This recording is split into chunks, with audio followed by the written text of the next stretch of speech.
Hello students, நாம் இந்த வீடியோவில் ஃப்ரான்சிஸ் டர்பைனை பற்றி நாம் பார்ப்போம். வாங்க நம்ம வீடியோக்குள்ளே போகலாம்.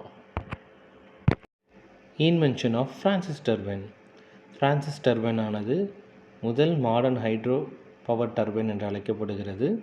இதை இன்வென்ட் பண்ணினவர் British American engineer James Francis 1849ஆம் ஆண்டிலே கண்டுபிடிக்கப்பட்டது. இதில் ஃபிக்ஸ்டு பிளேட்ஸ் பயன்படுத்தப்பட்டு இருக்கிறது. 9 அல்லது அதற்கு மேற்பட்ட பிளேட்களே இந்த டர்பைனிலே பயன்படுத்தப்படுகிறது. வாட்டரானது ரன்னருக்குள்ளே செல்லும் பொழுது அந்த பிளேடானது சுற்ற ஆரம்பிக்கிறது. இதுதான் இதனுடைய invention. Introduction. Francis turbine water turbine ஒரு வகையாகும். ஃப்ரான்சிஸ் டர்பைன் ஆனது இன்வெர்ட் ஃப்ளோ ரியாக்ஷன் டர்பைன் ஆக செயல்படுகிறது. அது ரேடியல் மற்றும் ஆக்சியல் ஃப்ளோ கான்செப்டில் கம்பைன் செய்து நடத்தப்படுகிறது.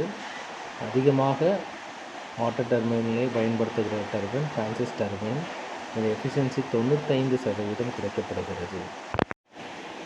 Principal of Francis turbine. இந்த டர்பைன் ஆனது convert the water kinetic energy into mechanical power. இதன் மூலமாக என்றால் ரேடியல் மற்றும் ஆக்சியல் ஃப்ளோ கம்பைன் ப்ராசஸ் மூலமாக இந்த எனர்ஜி இந்த ஃப்ரான்சிஸ் டர்பைன் மூலமாக நமக்கு கிடைக்கிறது. நன்றி.